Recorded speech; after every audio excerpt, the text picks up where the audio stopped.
उम्मीद करता हूँ बच्चों आपसे बहुत ज़्यादा अच्छे होंगे, घर में रहते हुए अपनी पढ़ाई को अच्छी तरह से कर रहे होंगे। तो बच्चों welcome back to infinity career coaching institute. जैसे आपको पता है यहाँ पे हम online as well as offline दोनों मोड में पढ़ाते हैं और अपने यूट्यूब चैनल पे डे बाय डे आप लोगों के लिए लेक्चर्स लेकर आ रहे हैं। तो उसी को फर्दर कंटिन्यू करते हुए आज हम क्लास 12 कॉमर्स का चैप्टर नंबर 2 करेंगे। कौन सा चैप्टर नंबर 2 का नाम क्या है? Accounting for partnership firm. इसमें हम कुछ फंडामेंटल यूनिट्स आज देखने वाले हैं। देखो हम अकाउंट्स में करते क्या है कि सम पकड़ा, सम करना चालू किया, सीखा, उसको चल भैया सम दे, हम चल फटाक से सॉल्व करके देखते हैं, सॉल्व हो गया, हमको हाँ सब आता है, हम ही है मार की। पर ऐसा नहीं करना, अपने कुछ बेसिक कंसेप्ट भी क्लियर रहने चाहिए कि ये क्या चीज है, क्यों ऐसा हो रहा है और क्या क्या ऐसे हो रहा है। जैसे पार्टनरशिप, तो पार्टनरशिप के कुछ बेसिक कंसेप्ट आज हम इस वीडियो में क्लियर करेंगे। तो सबसे पहले बात तो ये करते हैं कि पार्टनरशिप है क्या। क्या चीज? पार्टनरशिप। तो भाई साहब पार्टनरशिप क्या है? देखो पार्टनरशिप एक एसोसिएशन है दो या दो से ज्यादा बंदों के बीच में जो कि एग्री हुए रहते हैं कि फ्यूचर में होने वाले प्रॉफिट या लॉसेस में भागीदार बनेंगे। क्या बनेंगे? भागीदार बनेंगे।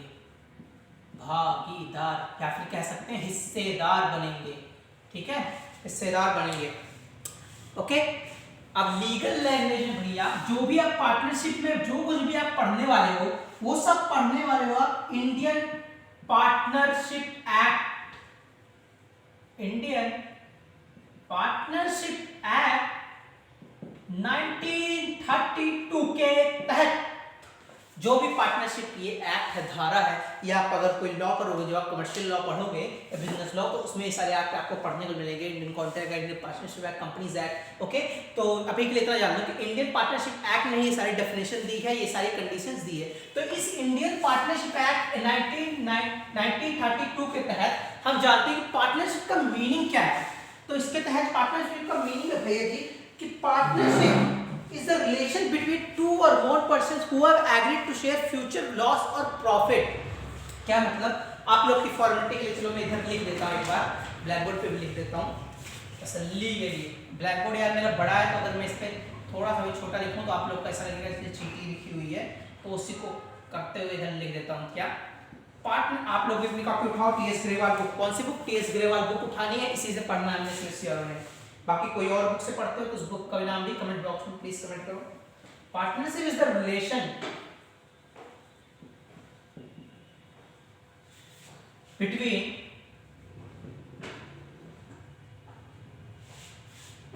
persons who have agreed to share the profits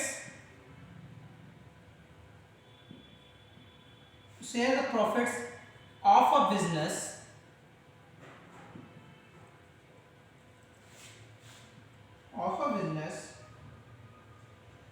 to share profit slash losses. तो लिखा ही नहीं भाई साहब, कैसे प्रॉफिट बांटेंगे, लॉस भी बांटेंगे ना। सॉरी यार थोड़ा सा बोल कर रहा हूँ, आप लोग को थोड़ा समझ जाए तो कोई बात नहीं। तो लिख देते हैं, वीडियो को 10 सेकंड चाहिए, आगे कर लो, फास्ट फॉरवर्ड कर लो 10 सेकंड आगे। प्रॉफिट स्लैश लॉसेस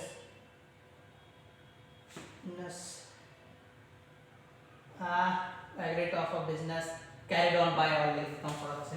ये कैरिड ऑन बाय दो बंदों के बीच में ऐसा रिलेशन कि वो तैयार हुए कि फ्यूचर में होने वाले प्रॉफिट्स को या फिर लॉसेस को वो बांटेंगे आपस में बराबर बराबर हिस्से में। तो भाई साहब पार्टनर्स कौन होते हैं? पार्टनर वही दो बंदे जो एंटर हुए।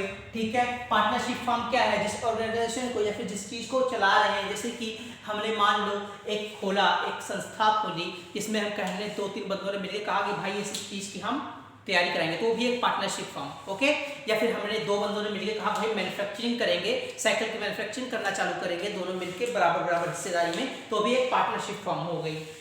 ओके, चलो भाई साहब अब आगे करते हैं कि नेचर इसका क्या होता है। नेचर देखो क्या है, जो पार्टनरशिप है ना वो अकाउंटिंग पॉइंट ऑफ व्यू से सेपरेट है। क्या है? इसको थोड़ा सा रेस कर दूं, चलो थोड़ा सा इसको अपन मारते हैं, इसको गोली, और थोड़ा सा इसको रेस करते हैं, इसको भी मार देते हैं गोली, इसको मार दी गोली।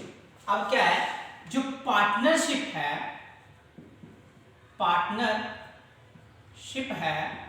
मेरी राइटिंग के लिए I am very very sorry भाई लोग, प्लीज पार्टनरशिप के लिए पार्टनरशिप जो है अकाउंटिंग पॉइंट ऑफ व्यू से, किससे, अकाउंटिंग के तहत भैया साहब अलग है, क्या है, अलग है, सेपरेट है, क्या है, सेपरेट लीगल एंटिटी है, सेपरेट है, सेपरेट है, ओके, सेपरेट है। मतलब कहने का क्या मतलब कि अकाउंटिंग अलग रहेगी, तुम्हारी पार्टनरशिप जो है भाड़ में, तुम हिस्सेदार हो अपने लिए हो, पर कंपनी की जो अकाउंटिंग है वो अलग लेके चलेंगे। पर जो पार्टनरशिप है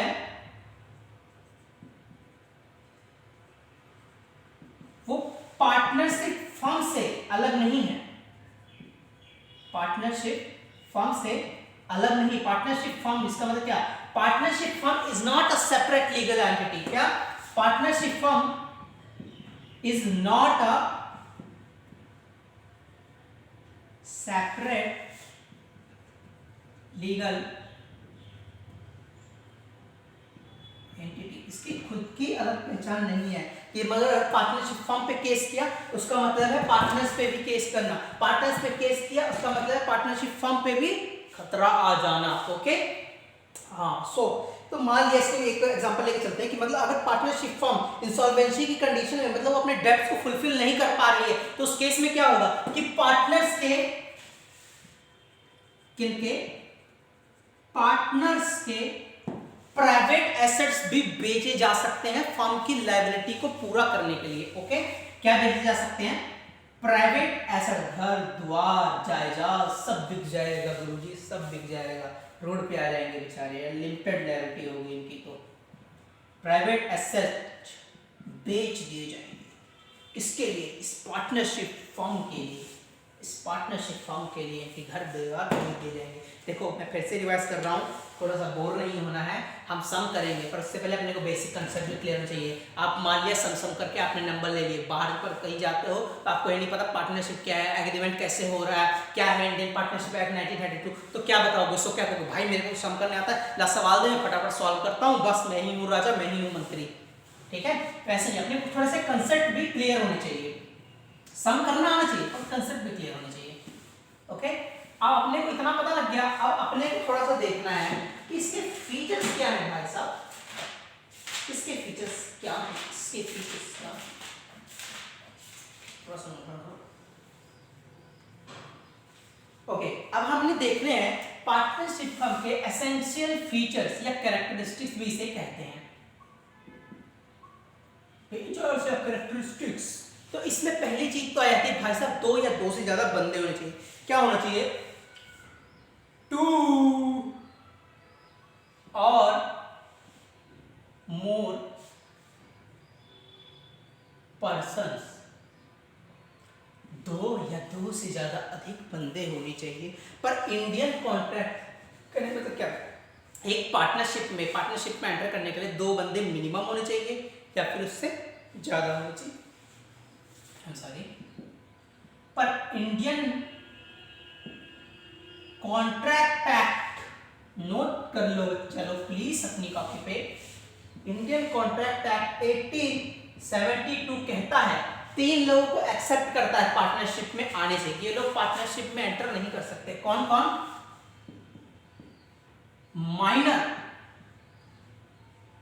माइनर कौन होता है, तुम लोग माइनर हो गधों, 18 साल से कम वाला बच्चा वो माइनर है, मतलब जो अडल्ट नहीं है वो माइनर है, 18 साल से कम वाला। Person disqualified by law, person disqualified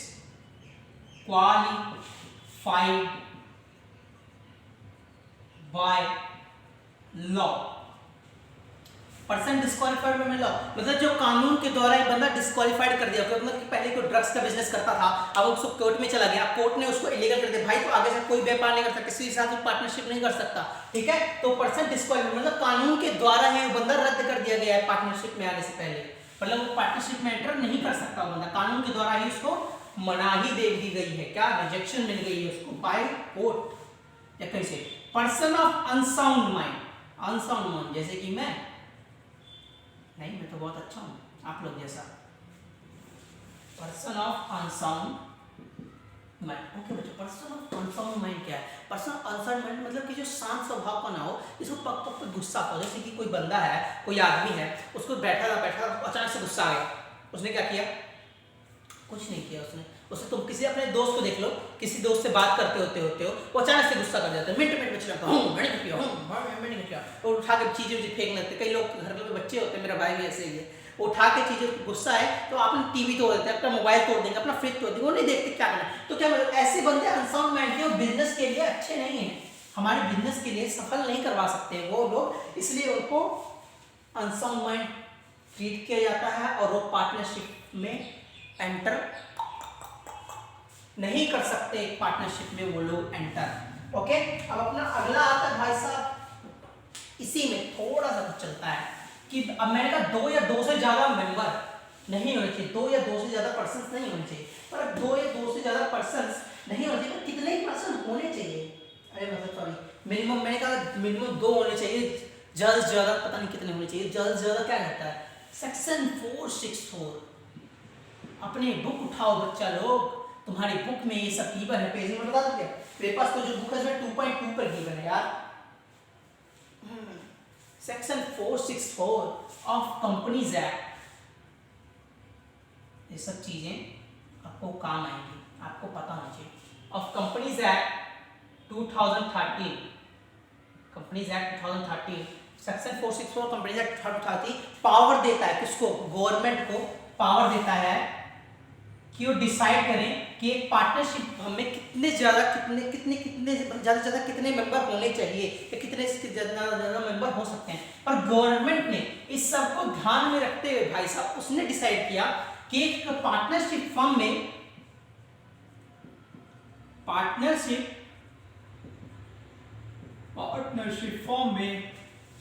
50 member ही होने चाहिए, ज्यादा से ज्यादा, 50 से ज्यादा नहीं होना चाहिए, नॉट मोर देन 50, 50 से ज्यादा मेंबर नहीं होना चाहिए। ओके, अब इसका मतलब क्या कि एक पार्टनरशिप फर्म में मिनिमम 2 होने चाहिए मेंबर, या उससे ज्यादा 50 से ज्यादा 50, उससे ज्यादा नहीं होना चाहिए। बाकी हाँ बैंकिंग का अलग है, थोड़ा अलग है, गवर्नमेंट ने उसको प्रेस्क्राइब करके बताया हुआ है कि किस किस सेक्टर में कितने ज्यादा मेंबर्स हो सकते हैं, पार्टनर्स हो सकते हैं। ओके, आई होप आपको ये क्लियर होगा। अपन अब चलते हैं थोड़ा सा अगला एग्रीमेंट, इसकी तरफ, एग्रीमेंट की तरफ, एग्रीमेंट की तरफ। आई होप कि आपको पता लगा होगा, थोड़ा सा इसको नोट डाउन करो, चाहे वीडियो को पॉज करो और इसको थोड़ा सा नोट डाउन करो कि आपको क्या पता लगा। ओके बच्चों, तो हमारे अब नेक्स्ट पॉइंट जो आता है वो है एग्रीमेंट। क्या है वो? है एग्रीमेंट। ओके, एग्रीमेंट क्या है? कोई भी पार्टनरशिप के दो बंदों के बीच में पार्टनरशिप एग्जिस्टेंस में कब आती है? Any partnership can come into existence by an, existence में कब आती है?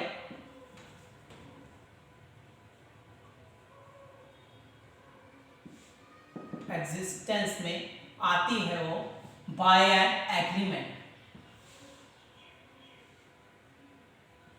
एग्रीमेंट क्या आपको ऑफिशियल डेफिनेशन पता क्या है? Offer plus acceptance is an agreement. मतलब एक बंदे ने ऑफर किया, दूसरे बंदे ने एक्सेप्ट किया, इन दोनों के बीच में एग्रीमेंट हो गया। ऑफर पर लीगल भी होना चाहिए, offer plus acceptance, offer plus acceptance. Okay, हाँ, अब इन दोनों के बीच में क्या कह रहा था मैं, दो पार्टनर्स के बीच में एक एग्रीमेंट होना चाहिए, इसमें सब कुछ लिखा होना चाहिए भाई साहब कि इतना प्रॉफिट शेयरिंग रेशियो रहने वाला है। तो हमारे जो बीच का जो एग्रीमेंट है 6 महीने का रहेगा या 6 साल का रहेगा या 10 साल का रहेगा या लाइफ टाइम का रहेगा। ओके, जो भी कंडीशंस है वो सारी कंडीशन एक एग्रीमेंट होना चाहिए, दोनों के बीच में से सब लिखा हो।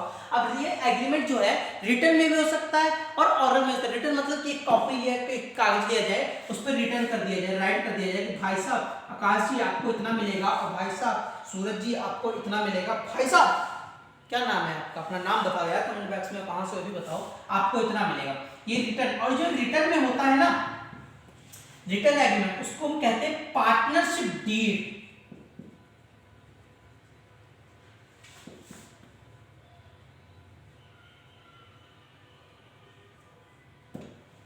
जो रिटर्न एग्रीमेंट होता है उसको हम कहते हैं पार्टनरशिप डीड। और ऑरल वाले को तो भाई साहब कुछ कहते ही नहीं है, ऑरल वाले को कोई चक्कर ही नहीं है अपने को। ओके, अब अगला अपना चलता है लॉफुल बिजनेस के पार्टनरशिप फॉर्म, पार्टनरशिप के फीचर्स में आता है लॉफुल बिजनेस, कि जो पार्टनर्स है एक लॉफुल बिजनेस कर रहे हो। क्या कर रहे हो? एक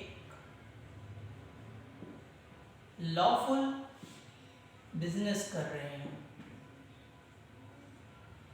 lawful business. Okay, lawful business से हमारा क्या मतलब है? कोई एक प्रोफेशनल काम कर रहे हैं, जैसे लॉयर का या चार्टर्ड अकाउंटेंट का, कोई उनका एक प्रोफेशनलिज्म हो, ट्रेडिंग का या फिर ट्रेडिंग का बिजनेस, उसमें हो पार्टनर्स, पर चैरिटेबल एक्टिविटी में वो पार्टनर्स ना हो। एक मतलब कि कानून की निगाहों में एक अच्छा खासा कानूनी काम चल रहा हो, ठीक है, उसमें वो पार्टनर्स बन सकते हैं। किसी ऐसे काम में पार्टनर नहीं बन सकते कि भाई साहब ड्रग्स बेच रहे हैं, चलो उसमें पार्टनर बन जाते हैं। ओके, तो इन सब कामों में पार्टनर नहीं बनना है, इसमें सीधा सा इतना ही चला। अगला अपना पॉइंट चलता है क्या है, बुक उठा के देख लो जरा, प्रॉफिट शेयरिंग। भाई साहब सबसे मेन बात प्रॉफिट शेयरिंग।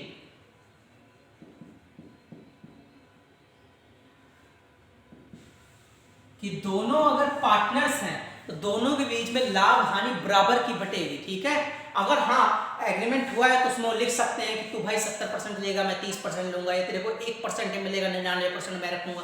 तो उसमें जो लिख दिया गया दोनों राजी हो गए तो साल में तू मैं नहीं चलेगा, चाहे जो जितना मर्जी कमाए उसको 1 रुपया ही मिलेगा, 1 रुपया अगर उसने कहा था तो बाकी सब वो लेके जाएगा अगला बंदा जिसने 99% मांगा था। ओके, तो प्रॉफिट शेयरिंग उनके बीच में होना चाहिए। अब अगर चाहे डिसाइडेड रेशो में हो, डिसाइडेड रेशो में, या फिर हो इक्वली, कैसे, या फिर हो इक्वली, ठीक है। अगर डीड नहीं है तो फिर इक्वली, अगर डिसाइड किया गया इस रेशो में चाहिए तो फिर उसी रेशो में इनको मिलना चाहिए।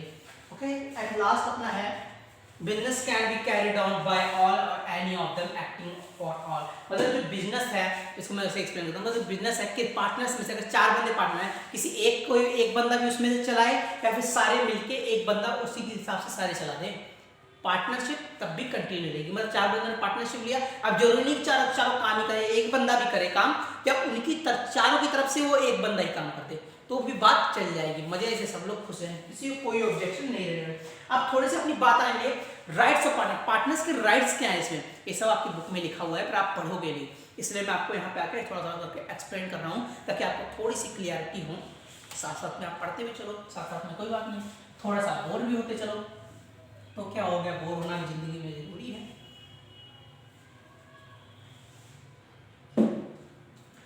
क्या देखना है हमने, rights of partners, rights of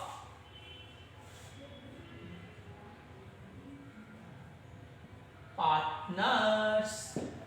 okay, अब इसके लिए हम उठाएंगे भाई साहब अपनी बुक और इसमें से धीरे धीरे करके एक एक की पॉइंट को हम पढ़ेंगे और जानेंगे।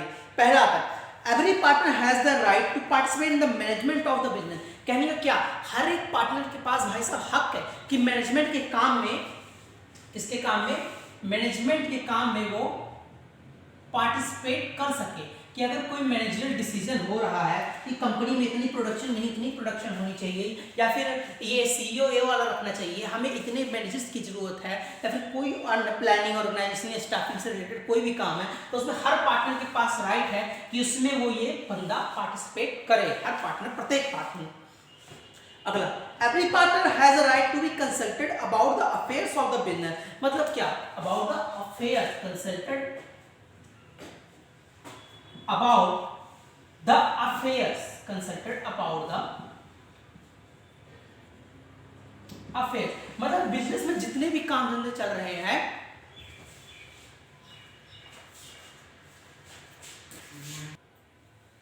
ओके आई एम सॉरी, थोड़ा सा डिस्टर्बेंस राइज हो गई थी, थोड़ा नेटवर्क इशू आ गया।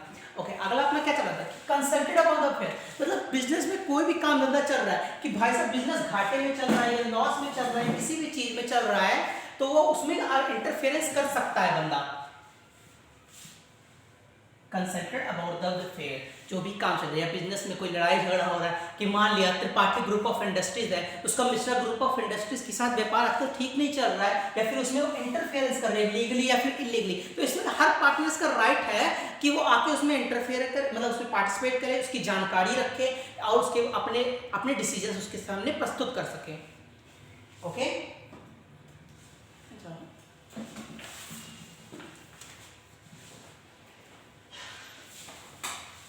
ओके, अब अपना अगला चल रहा है, तो आप इतना देखो, पहले रिवाइज करके पेंसिल रिकॉर्ड करो। ओके, सॉरी थोड़ी सी क्राइसिस हो रही है, हम थोड़ा सा कंटिन्यू करेंगे। अगला कितने पॉइंट कर लेते? वाह वाह, मेरी बुक ही फट गई आप लोग की कृपा से। देखो अगला पॉइंट अपना राइज हो रहा है, क्या है?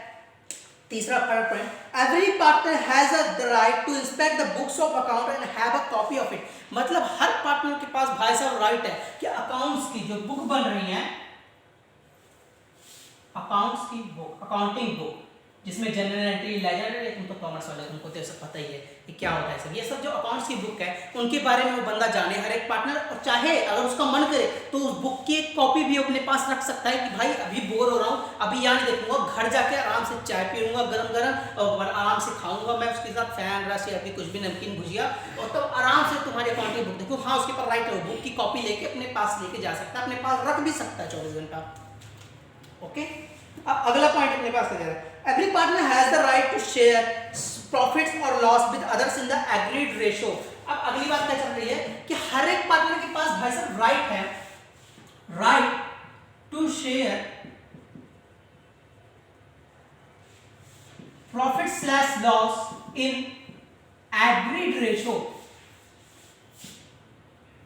एग्रीड रेशियो मतलब अगर शुरुआत में तय हुआ था कि धर्मेंद्र जी लेंगे 99%, 99% प्रॉफिट का 99% लेंगे और आकाश जी मुझ जैसे गरीब को मिलेगा 1%, ठीक है, तो बाद में जब प्रॉफिट मान लिया हो गया 1 करोड़ का, तब मैं ये नहीं कर सकता कि भाई 50 लाख मेरे को दो, 50 लाख आप दो, तो 99% भाई साहब धर्मेंद्र जी ही रखेंगे और 1% ही मेरे मुंह पे ऐसे मारे खाएंगे, ले पकड़ फेंक तू ऐश कर, ठीक है। तो हर पार्टनर के पास हाँ ये भी है कि अगर हाँ धर्मेंद्र जी के पास राइट है कि उन्होंने 99% मांगा था, तो 99% अब मैं उनको दूं, नहीं दूं तो मेरी वो है, मेरी कंजूसी, मेरी वो है, क्या बोलते हैं इसको, गद्दारी है मेरी तरफ से, ठीक है। पर ऐसा होता नहीं है, हर पार्टनर के पास राइट है कि वो डिसाइड किए गए रेशियो में अपना प्रॉफिट या लॉस बांटे या फिर दे। प्रॉफिट हो रहा है तो अपना प्रॉफिट ले, लॉस हो रहा है तो अपना लॉस दे भाई साहब। ओके, अब अपना नेक्स्ट क्या चल रहा है? हाँ, अब अगर लोन वाली बात आ गई कि अगर कोई बंदे ने लोन एडवांस किया है, इसको मैं किधर लिखूं, तुम लोग के लिए इधर लिख देता हूं, एडवांस्ड लोन। अगर किसी बंदे ने लोन लिया है, लोन दिया नहीं भाई साहब, दिया है फॉर्म को, तो अगर दिया है तो उसके पास राइट है कि उस पर वो इंटरेस्ट मांगे डिसाइडेड रेशियो में, जैसे कि धर्म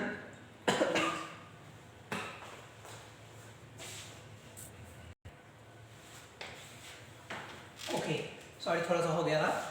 अब हाँ, हम कहा था एडवांस लो, मान लो हमारी पार्टनरशिप फॉर्म है, मैं हूँ, धर्मेंद्र जी हैं हमारे, वो चल रहे हैं हमारे पार्टनरशिप। अब हमें अपने पार्टनरशिप फॉर्म में जरूरत है, धर्मेंद्र जी ने हमें दे दिए 1 करोड़ रुपए कंटिन्यू करने के लिए, 1 करोड़ रुपए दे दिए हमें।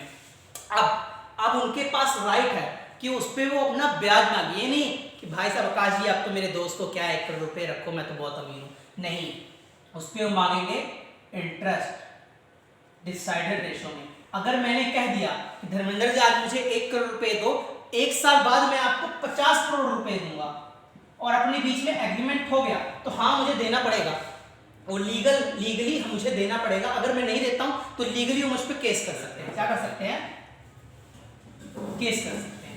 ओके, तो कहने का मतलब क्या, उसके पास राइट है कि वो इंटरेस्ट डिसाइडेड रेशियो में ले। पर हाँ, अगर रेशियो डिसाइड नहीं हुई, मान लो मैंने कहा धर्मेंद्र जी 1 करोड़ रुपए देना, उन्होंने दे दिया, इंटरेस्ट अब लगा, उनको ही पता है इंटरेस्ट तो देगा ही बंदा, अब डिसाइड तो हुआ नहीं था किस रेशियो में दूंगा, तो अब किस रेशियो में दूं, मतलब किस परसेंट में दूं उनको ब्याज में। तब फिर अगर डिसाइड नहीं हुआ तो फिर दिया जाता है 6% पर एनम, मतलब इस करोड़ पे 6% पर एनम मैं उनको ब्याज दूंगा। ओके, अब अगला पॉइंट अपना देखते हुए चलते हैं हम। In case of an emergency, a partner has the right to act according to his best judgment and be identified for his acquisition incurred by him. Okay भाई साहब कितनी खतरनाक इंग्लिश में लिखा है, पर चलो इसको हम इजी करके लेके चलेंगे कि अगर कोई इमरजेंसी की कंडीशन अराइज होती है, मान लो यहाँ पे धर्मेंद्र जी है और मैं हूँ, धर्मेंद्र जी है नहीं, सिर्फ मैं कल्ला यहाँ पे हूँ, और यहाँ पे कोई मान लिया इस इंस्टीट्यूट में आग लग गई, ठीक है, या फिर कोई ये ब्लैक बोर्ड टूट गया, ये ब्लैक बोर्ड टूट गया, तो फिर अब तुम लोग को तो पढ़ाना है, तो मैं क्या करूं, उस कंडीशन में इंतजार करूं कि नहीं नहीं यार मैं क्यों पैसे लगाऊं, धर्मेंद्र जी आएंगे तो आराम से अपनी जेब से लगाएंगे, तब तक मैं आराम करता हूँ, बैठने दो बच्चों को क्या जा रहा है। नहीं, उस इमरजेंसी कंडीशन में मैं अपनी बेस्ट जजमेंट को यूज करते हुए अपने हिसाब से जजमेंट ले सकता हूँ, उसमें मेरे को कोई रोकने टोकने वाला नहीं होगा। भले आप उस वक्त पार्टनर 1% के हो या फिर 2% के हो, आपको कोई भी रोके टोकेगा नहीं। आप अपनी बेस्ट जजमेंट उस वक्त कर सकते हो। क्या कर सकते हो? अपनी बेस्ट जजमेंट कर सकते हो। और आपके पास राइट है कि आपने जो उस वक्त एक्सपेंसेस किए आप उसका बाद में मांग सको। बाकी पार्टनर, मान लो 4 पार्टनर्स हैं, तो एक पार्टनर ने उसमें एक्सपेंस किया, कुछ खर्चे कर दिए, तो बाद में उसके ऊपर राइट है भाई उसको इमरजेंसी कंडीशन थी, मैंने खर्चे किए तो मुझे अब पैसा दो, तो अकाउंटेंट उसको पैसा दे देगा। क्या दे देगा? दे देगा, उसको पैसा दे देगा, उसको पैसा तो मिलेगा ही। पैसा करता है।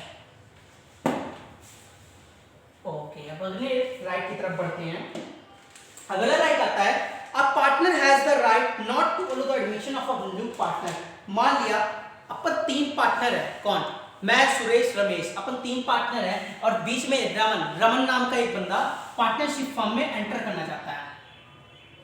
मैं, सुरेश, रमेश 3 पार्टनर हैं, ये रमन बीच में एंटर करना चाहता है, तो मेरे पास राइट है, मैं कहूंगा नहीं ये रमन एंटर नहीं होगा।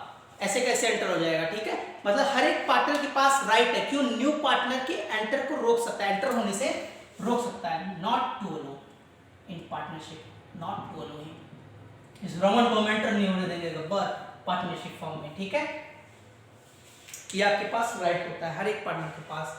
मान लो भविष्य में आप पार्टनर बनते हो तो ये सब ध्यान रखना, हालांकि बनो या ना बनो पर ध्यान तो रखना पड़ेगा। ओके, अब अपना नेक्स्ट राइट जाता है after giving proper notice a partner has the right to retire from the firm. मान लिया अपन 3 पार्टनर हैं, तो फिर ऐसा नहीं कर सकते कि हम ऐसे ही भाई मेरा मन नहीं कर रहा आज नहाने का, मैं जा रहा हूँ रिटायर होकर भाग रहा, ऐसे नहीं जा सकते भाई, ऐसे नहीं। एक प्रॉपर नोटिस देना पड़ेगा। क्या देना पड़ेगा? Proper notice. एक प्रॉपर नोटिस देके एक पार्टनर आराम से पार्टनरशिप फर्म से निकल सकता है, आराम से वो बाहर जा सकता है। ओके, हाँ, फिर अब रिटायर होगा तो ये नहीं कि उसका हक मार देंगे, उसका हक हम उसको देंगे। अगर वो मर जाता है तो उसके घर परिवार वालों को उसका हक दे देंगे। अगला चलता है right if a partner incurs expenses on the business or he pays amount on behalf of the firm, that partner gets identified for this payment from the firm। अभी बता के हटा था मैं, अगर एक पार्टनर खुद एक्सपेंसेस करता है पार्टनर फर्म के तहत कि फर्म पे कुछ पैसे लगा देता है, वो बाकी पार्टनर जब अवेलेबल ना हो तो उसके पास राइट है कि बाद में अपने उस एक्सपेंसेस का पैसा बाद में मांग लेगा पेमेंट, और उसको खुशी अकाउंटेंट दे देगा, उसके एक्सपेंसेस का पैसा उसको भाई साहब मिल जाएगा। तो यहाँ पे अपने क्या राइट्स खत्म होते हैं। अब अपने थोड़ी सी चीजें देखनी, पार्टनरशिप डीड में लिखा क्या होता है ये सब आपको बता देते हैं। इतना आप देखो, चाहे पॉज करके थोड़ा सा वीडियो को वो करो, क्या बोलते हैं, रिवाइज करो, तो अपनी कॉपी पे चाहे एक बार नोट डाउन करो।